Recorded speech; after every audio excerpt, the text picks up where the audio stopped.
नमस्कार, आप देख रहे हैं हिंदुस्तान प्राइम न्यूज और मैं हूं आपके साथ गरिमा मेहता। पेश है आज की कुछ खास खबरें।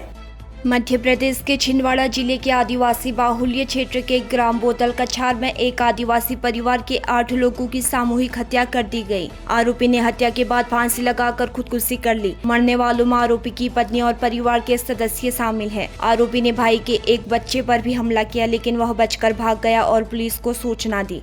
राजस्थान के दौसा के करीब आज एक बड़ा सड़क हादसा हो गया। हरिद्वार से जयपुर आ रही एक बस के दिल्ली मुंबई एक्सप्रेसवे पर पलट जाने से करीब 2 दर्जन लोग घायल हो गए और 2 अन्य गंभीर रूप से घायल हो गए। जानकारी के मुताबिक बस के ड्राइवर को झपकी आ गई थी, जिसकी वजह से यह दुर्घटना घटी। मधु विहार स्थित एक पार्किंग में भीषण आग लग गई। इस आग ने 19 वाहनों को अपनी चपेट में ले लिया। अभी तक आग लगने के कारणों का पता नहीं चल पाया है। अधिकारी यह पता लगाने में जुटे हैं कि अचानक आग कैसे लगी। इससे पहले मंगलवार को साहदरा इलाके में एक गोदाम में भीषण आग लग गई थी। लखनऊ के इंदिरा नगर के सेक्टर 20 में 25 मई को रिटायर्ड IAS अफसर देवेंद्र दुबे की पत्नी मोहिनी दुबे की हत्या करने के लिए ड्राइवर अखिलेश यादव और उसका साथी रंजीत स्कूटी से पहुंचे थे। रंजीत ने मोहिनी के सिर पर पेचकस से वार किए और अखिलेश ने दुपट्टे से गला कसा था। इसके बाद दोनों 1 करोड़ के जेवरात लूटकर भाग निकले। अखिलेश का भाई रवि साजिश में शामिल रहा था। पुलिस ने मंगलवार को वारदात का खुलासा करते हुए तीनों को गिरफ्तार किया।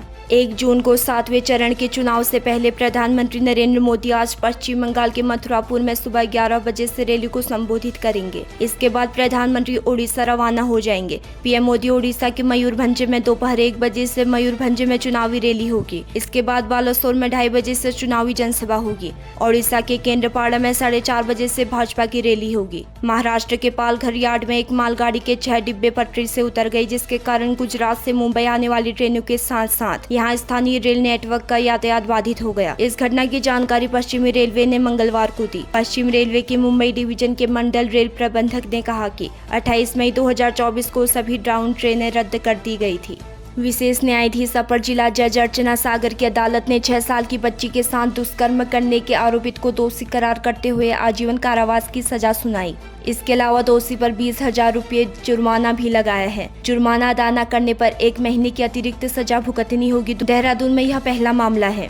भागलपुर में एक महिला ने अपने पति की दूसरी शादी सिर्फ इसीलिए करवाई ताकि उसे दिल्ली में नौकरानी मिल सके। पति को भागलपुर भेजकर दूसरी लड़की से शादी करवाई। दूसरी पत्नी दिल्ली पहुंची तो पहली पत्नी को देखकर चौंक गई। पति ने बताया कि यह उसकी पहली पत्नी है। विरोध करने पर पति और पहली पत्नी ने उसे प्रताड़ित किया। तंग आकर वह भागलपुर लौट आई और पुलिस से मदद मांगी। साउथ कैरोलिना की पूर्व गवर्नर निक्की हेली ने सोमवार को इजराइल की यात्रा के दौरान रॉकेट पर कुछ ऐसे शब्द लिखकर इजरायली रक्षा बलों का प्रोत्साहन किया जो अब चर्चाओं में है। दरअसल इस डे पर इजराइल पहुंची थी।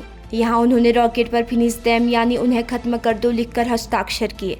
हमास और इजराइल के बीच 7 महीने से लड़ाई चल रही है, जिसमें अब तक 30,000 से ज्यादा लोग मारे गए। इजरायली सेना ने मंगलवार को बताया कि शीर्ष अधिकारी ने 7 अक्टूबर को पकड़े गए हमास आतंकवादियों की स्थिति जांचने के लिए एक सलाहकार समिति नियुक्त की है। मई में एक रिपोर्ट में इजराइल पर आरोप लगाए थे कि गांजा में हिरासत में लिए गए हमास आतंकवादियों को यातनाएं दी गई और उनके साथ दुर्व्यवहार किया गया। इसके बाद ही IDF के chief staff lieutenant general Herzi Halevi ने यह समिति नियुक्त की। ऐसे ही खास खबरों के लिए हमारे चैनल को कीजिए लाइक, शेयर और सब्सक्राइब। धन्यवाद।